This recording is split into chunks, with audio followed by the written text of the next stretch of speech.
আমাদের মধ্যে এগুলো আছে? সম্মানিত ভাইরা আমার, 5 নম্বর ওয়াতা মান হারামানি আছে। এখন গুণেন, আঙ্গুল গুণেন, কয়টা গুণ আপনার মধ্যে আসেনি? এরা জুম্মারে বসে থাকলে হবে? এখানে 9টা গুণের কথা আল্লাহ রাসূল বলছে।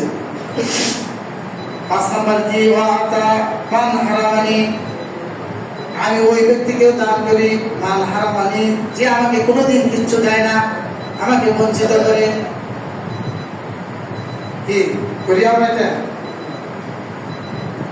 6 নম্বর ওয়ান আরফু আম্মান জালামানি, যে আমার প্রতি জুলুম করে, অত্যাচার করে, নির্যাতন করে, আমি তারা ক্ষমা করে দেই। আছে কি এই বৈশিষ্ট্য আমাদের মধ্যে?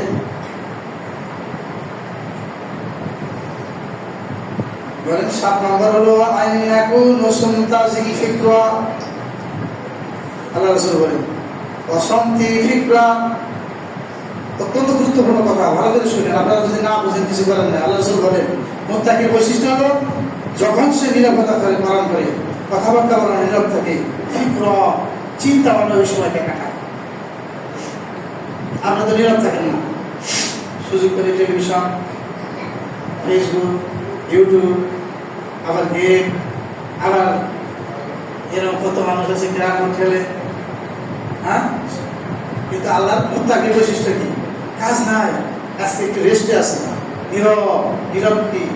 নীরব নয়, চিন্তা ভাবনা করে। ফিকরা, কিসের চিন্তা? এই বেটা কেন পৃথিবীতে আসলি? কেন ছোট ছিলি? কেন বড় হলি? কেন বুড়া হইলি?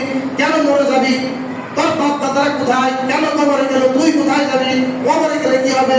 তুই কি কবর আযাব থেকে বাঁচবি? তুই কি হাউজে কাউসারের পানি পাবি? তুই কি আরশের স্থান পাবি? মৃত্যুটা তোর কেমন হবে? কবরটা তোর কোথায় হবে? ফিকরা, চিন্তা ভাবনা করি, গবেষণা করি। কেন আল্লাহ বানালো আমাকে? এই যে ছোট থেকে বড় হইলাম, বুড়া হয়ে যাচ্ছি, কখন জানি মরে যায়। তো আল্লাহ মৃত্যুর সময় আমাকে ঈমানের সাথে মৃত্যু দেবে, এই চিন্তা ভাবনা করব। আর আমরা যখন চিন্তা করি কার জমিটা কেমনে দখল করা যাবে, কারে কেমনে বাস দেওয়া যাবে, কার হক কিভাবে মারা যাবে, এই নিয়ে চিন্তা করি। আল্লাহ রাসূল বলেন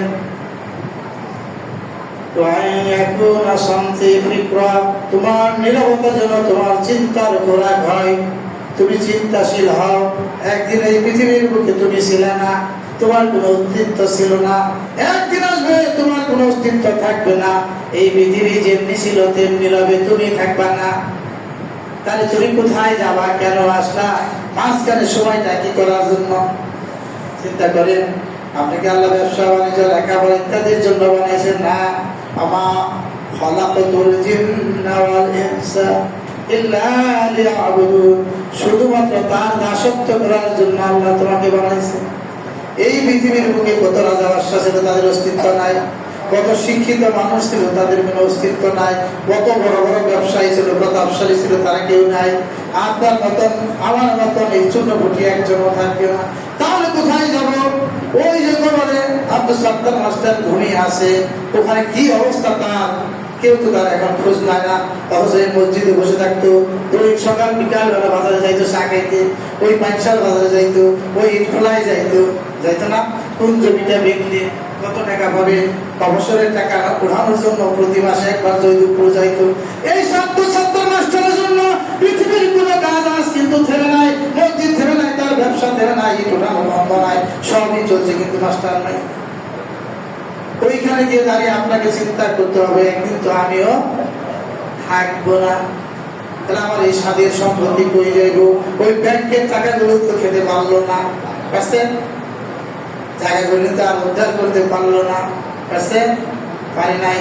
তাহলে বুদ্ধিমান তো সেই ব্যক্তি যে দুনিয়ার জিন্দিগি মৃত্যুর কথা স্মরণ করে পরকালের জন্য আমল করে। নির্বোধ বোকা সেই ব্যক্তি যে দুনিয়ার মধ্যে খালি খায় দায় করে ফুর্তি করে, পরকালে কবরের আযাব সম্পর্কে যার কোনো হুঁশ নাই। ও আমার ভাইয়া, এখানে যারা আছেন প্রত্যেককে মরতে হবে। মরার সময় কি কবরে শান্তি পাবেন না অশান্তিতে থাকবেন, সেই আমলটা এই দুনিয়ায় থেকে করে নিতে হবে। যদি না পারেন তাহলে আপনার মতো নির্ভুল বোকা কথা বুঝতে পারছেন। আল্লাহ